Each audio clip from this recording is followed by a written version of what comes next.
Assalamualaikum warahmatullahi wabarakatuh. Perkenalkan, nama saya Rega Putra Pratama dari Prodi Teknik Informatika, kelas IF2F.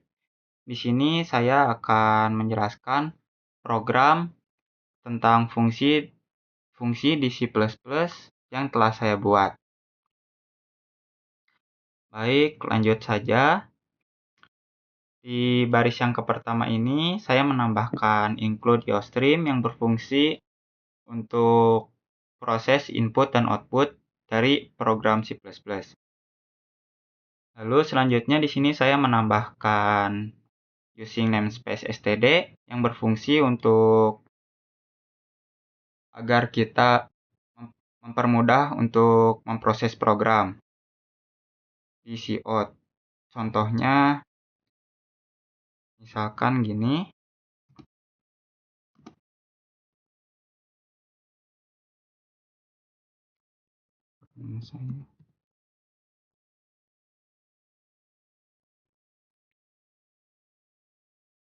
Nah, jadi kita tidak perlu menambahkan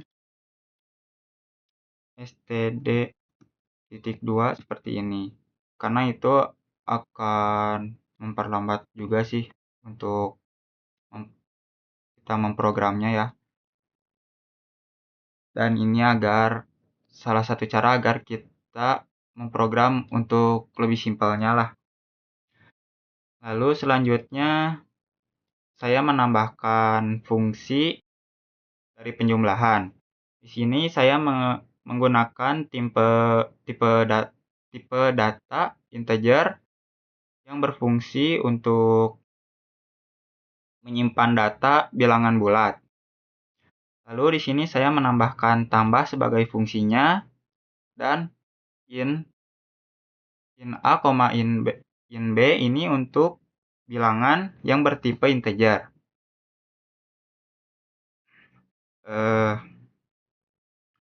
Lanjut di sini saya menambahkan return untuk mengembalikan hasil dari penjumlahan kedua bilangan tersebut. Lalu selanjutnya di sini saya menambahkan fungsi dari pengurangan. Di sini saya menggunakan tipe data integer dan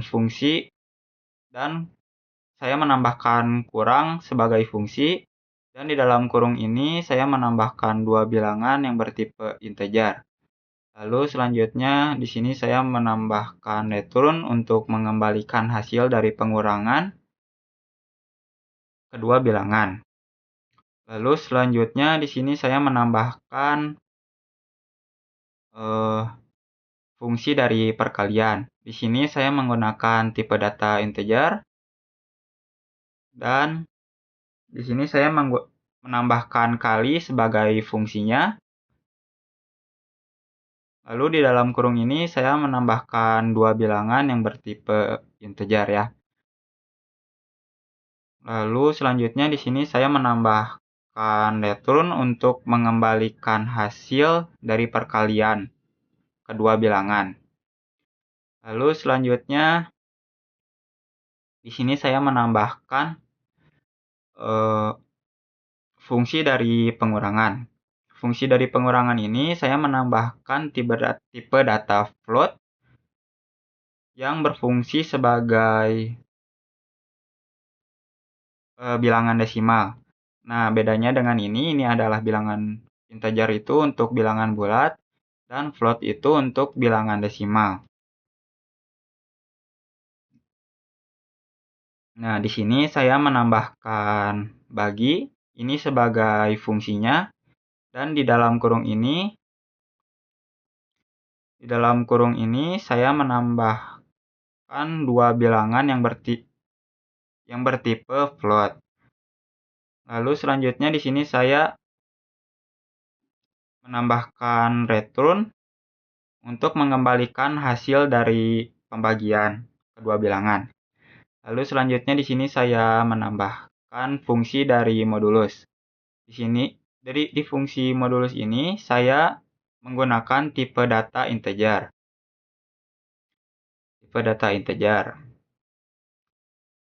Lalu saya menambahkan hitung modulus ini sebagai fungsinya. Dan di dalam kurung ini saya menambahkan dua bilangan yang bertipe integer. Lalu saya menambahkan return lagi untuk mengembalikan hasil dari modulus dari kedua bilangan tersebut. Lalu selanjutnya di sini saya menambahkan fungsi dari konversi nilai. Di sini saya menggunakan tipe data string. Dan di sini saya menggunakan if yang berfungsi untuk menjalankan satu aksi jika syarat terpenuhi. Nah, di dalam kurung ini, jika hasil lebih dari 85 dan hasil kurang dari 100, maka akan mendapatkan huruf A. Lalu selanjutnya di sini saya menambahkan else if yang berfungsi untuk memberikan dua pilihan aksi.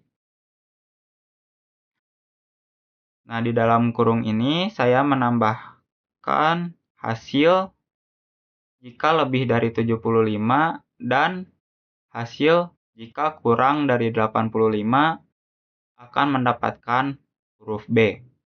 Di sini saya menggunakan else if lagi.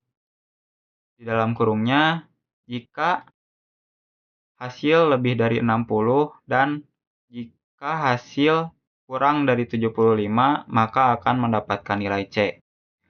Lalu selanjutnya di sini saya menambahkan else if lagi yang di dalam kurungnya jika hasil lebih dari 40 dan jika hasil kurang dari 60 maka akan mendapatkan nilai D. Lalu di sini saya menambahkan else lagi. Ini untuk jalur alternatif. Jadi jika hasilnya kurang dari 40 gitu ya, mau bisa sampai minus pun, itu akan mendapatkan huruf E. Lalu selanjutnya di sini saya menambahkan in main. Ini untuk fungsi utama di C++ ya, yang akan dijalankan. Alhamdulillah.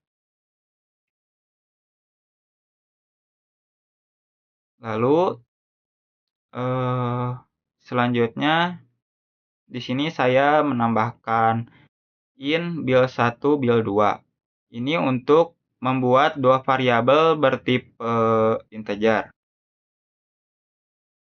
Nah, selanjutnya saya menambahkan float hasil. Float hasil ini bertujuan agar dapat menyimpan bilangan desimal jika diperlukan. Lalu selanjutnya saya menambahkan in pilihan yang digunakan untuk menyimpan pilihan menu yang dimasukkan oleh pengguna. Nah, di baris ke-42 dan selanjutnya di baris ke-42 sampai 50 ini saya menambahkan beberapa cout ini untuk variasi ya, sebagai menunya lah. Jika pengguna memilih angka 1, maka pengguna memilih penjumlahan. Jika pengguna memilih angka 2, maka pengguna memilih pengurangan. Jika pengguna memilih angka 3, maka pengguna memilih perkalian. Jika pengguna memilih angka 4, maka pengguna memilih pembagian. Dan jika pengguna memilih angka 5, maka pengguna memilih modulus. Nah, selanjutnya di sini saya menambahkan count dan sin. Ini untuk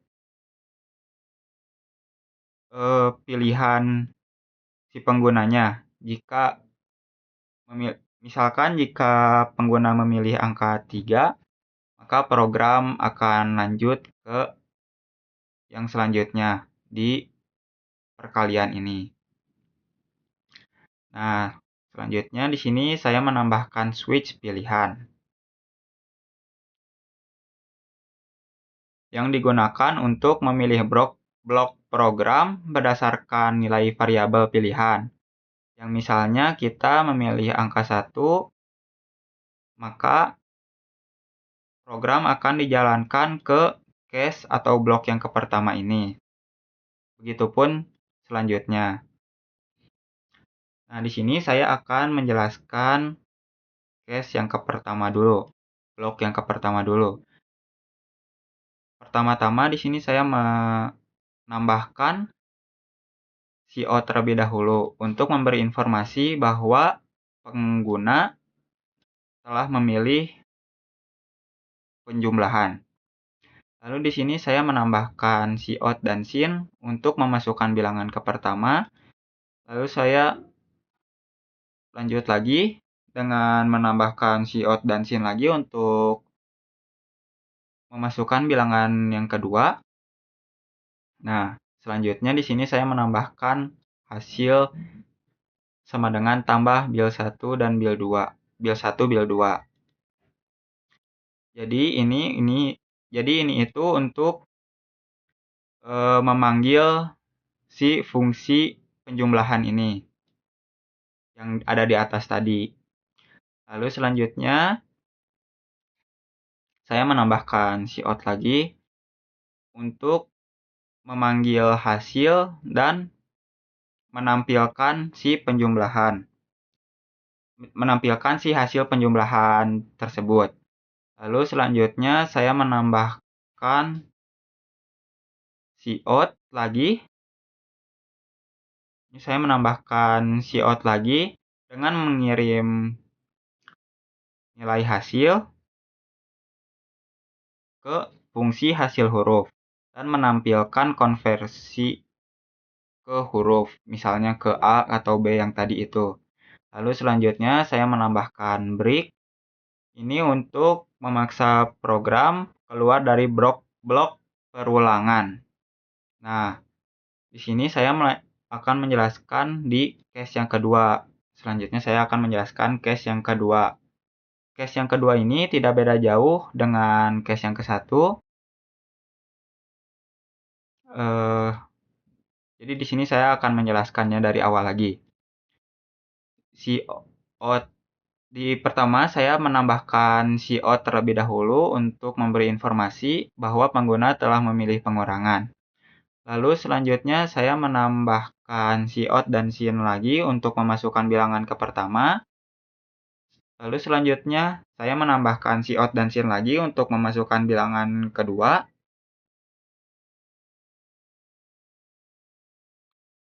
Lalu selanjutnya di sini saya menambahkan hasil sama dengan kurang bil 1 bil 2 ini untuk memanggil si fungsi dari pengurangan tersebut. Nah, selanjutnya saya menambahkan cout lagi ini untuk memanggil si hasil tersebut dan menampilkan hasil dari pengurangan tersebut. Nah, lanjut saya menambahkan cout lagi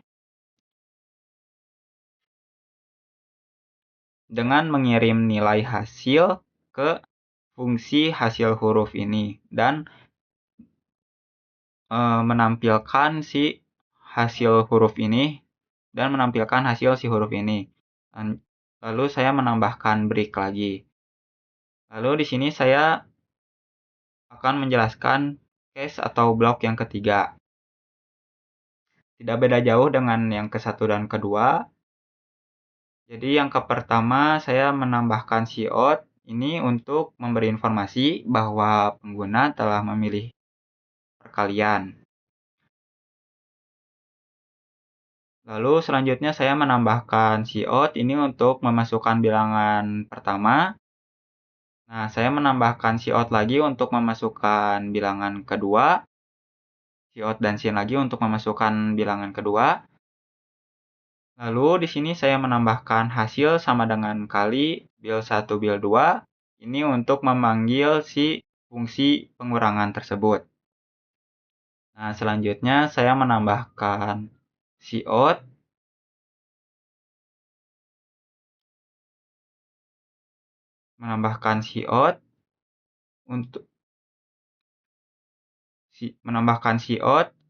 untuk memanggil hasil dan menampilkan hasilnya. Lalu selanjutnya saya melanjutkan dengan cout lagi dengan mengirim hasil nilai ke fungsi hasil huruf dan menampilkan konversi ke huruf. Ini menampilkan si huruf-hurufnya A, B, C, D, E yang tadi di antara itu. Lalu saya menambah break di sini. Nah, ini saya akan menjelaskannya lagi. Case yang keempat tidak beda jauh dengan case yang ke-1, kedua, dan ketiga. Nah, pertama-tama di sini saya menambahkan cout terlebih dahulu untuk memberi informasi bahwa pengguna telah memilih pembagian.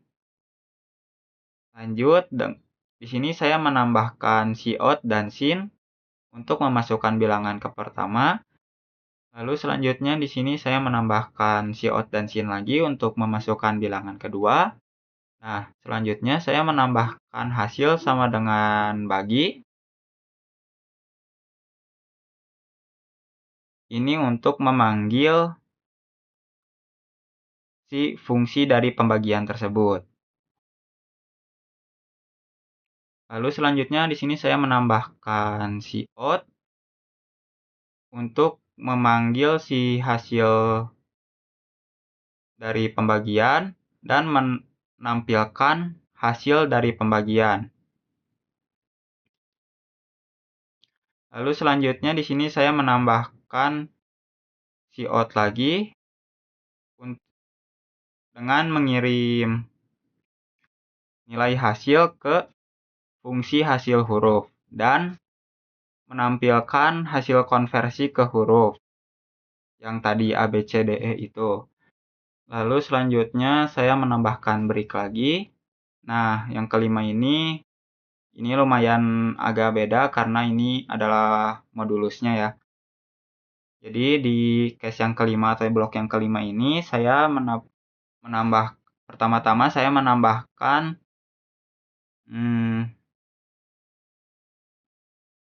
cout terlebih dahulu untuk memberi informasi bahwa pengguna telah memilih modulus. Lalu selanjutnya saya menambahkan cout dan sin lagi untuk memasukkan bilangan ke 1. Lalu di sini saya menambahkan cout dan sin lagi untuk memasukkan bilangan kedua. Nah, selanjutnya saya menambahkan if bil sama dengan 0 ini untuk mengecek apakah bilangan kedua itu bernilai 0. Jika pengguna tersebut mengetik angka 0, maka akan muncul atau keluar kata-kata seperti ini. Error, modulus dengan 0 tidak diperbolehkan. Karena di modulus itu tidak bisa memakai 0 ya kalau tidak salah. Lalu selanjutnya saya menambahkan else ini untuk jalur alternatifnya. Lalu selanjutnya di sini saya menambahkan hasil sama dengan hitung modulus ini untuk memanggil si fungsi dari modulus tersebut. Lalu di sini saya menambahkan cout sama dengan lalu di sini saya menambahkan cout untuk menampilkan si hasil modulus dan memanggil si hasil modulus tersebut. Lalu selanjutnya di sini saya menambahkan cout lagi dengan mengirim nilai hasil ke fungsi hasil huruf dan menampilkan konversi ke huruf ini misalkan yang A, B, C, D, E tadi. Lalu di sini saya menambahkan break lagi. Nah, di sini saya menambahkan default. Jadi, jika pengguna memilih angka selain dari 1 sampai 5 gitu. Jadi, misalkan pengguna memilih angka 6, 7, 8, dan seterusnya, maka akan muncul kata-kata seperti ini. Tidak ada pilihan. Sorry. Lalu di sini selanjutnya saya menambahkan break, dan yang terakhir saya menambahkan return yang artinya mengakhiri fungsi dari in-main yang tadi. Nah, di sini kita akan mulai programnya ya. Di sini kita klik F11 untuk memulai programnya.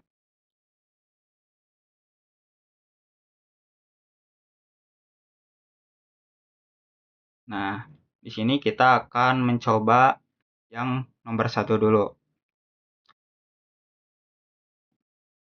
Nah, di sini kan kita memilih penjumlahan. Nah, di si program ini jadi akan memberi informasi bahwa kita itu memilih penjumlahan, dan kita di sini disuruh memasuki bilangan yang ke pertama dulu ya.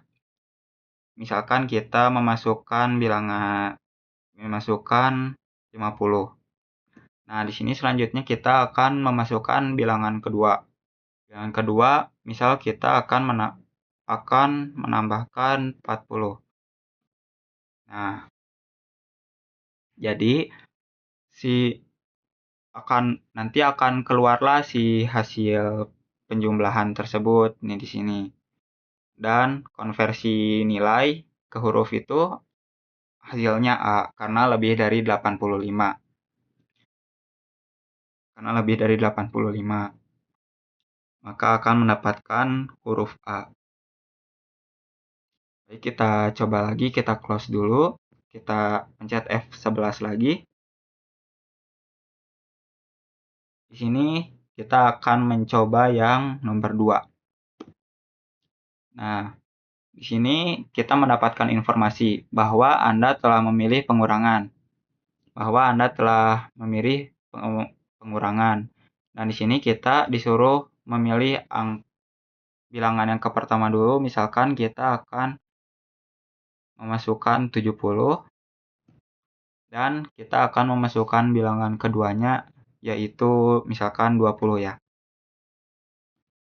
Nah, jadi di sini akan muncul hasilnya dan dikonversi ke huruf yang hasilnya D, karena D itu kalau tidak salah saya menambah jika hasilnya yang lebih dari 40 dan jika hasilnya yang kurang dari 60. Nah, di 50 ini kan tengah-tengah, masuknya ke yang huruf D ini. Baik, kita close dulu lagi. Kita pencet F11 lagi. Nah, kita akan mencoba yang nomor 3 sekarang, yang perkalian. Nah, di sini seperti biasa akan diberi informasi oleh program bahwa Anda telah memilih perkalian. Nah, di sini kita akan memasukkan bilangan yang ke pertama dulu. Kita memasukkan misal 10 ya. Nah, bilangan keduanya itu misalkan 8 deh.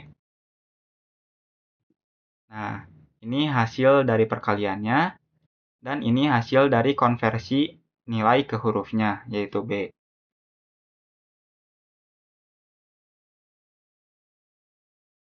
Lalu jadi 10 dikali 8 itu hasilnya 80, yang jika dikonversikan ke huruf itu hasilnya B. Lalu sekarang kita coba yang keempat. Kita klik F11 lagi.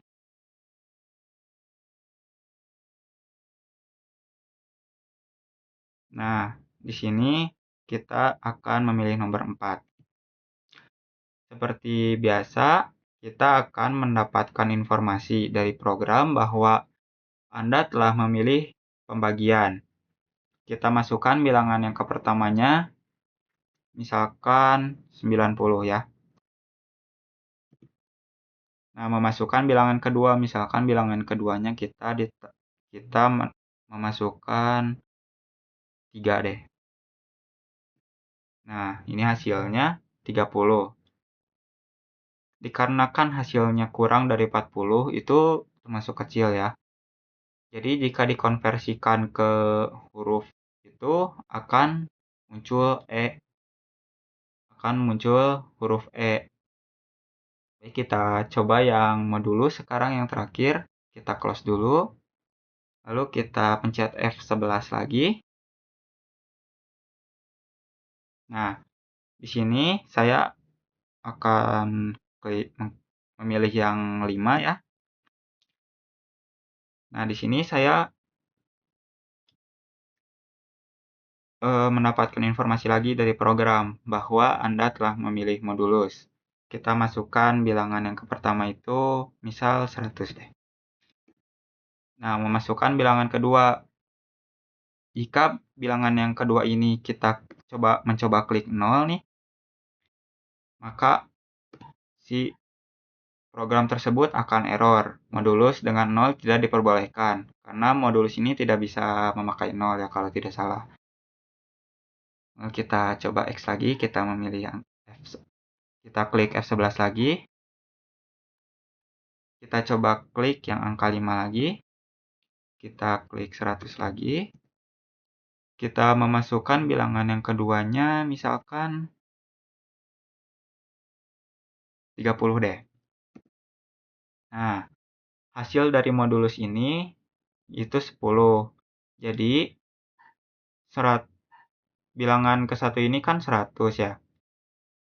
Nah, bilangan kedua ini 30. Jadi, perkalian yang 30 itu yang mendekati 3, 90. Nah, 90 ini ada yang lebihnya nih kan 10, 90 ke 100 itu. Jadi hasil dari itu adalah hasil dari modulus tersebut. Hasilnya adalah 10. Dan jika dikonversikan ke huruf itu, maka hurufnya E. Nah, jika kita memilih angka yang selain dari 1 sampai 5 ini, kita coba ya. F11 lagi. Nah, misalkan kita mencoba angka 6 dulu deh. Nah, kan di dalam sini tidak ada angka 6 ya. Maka program tersebut akan langsung berakhir. Dan tidak akan muncul apa-apa. Cuman ini doang gitu.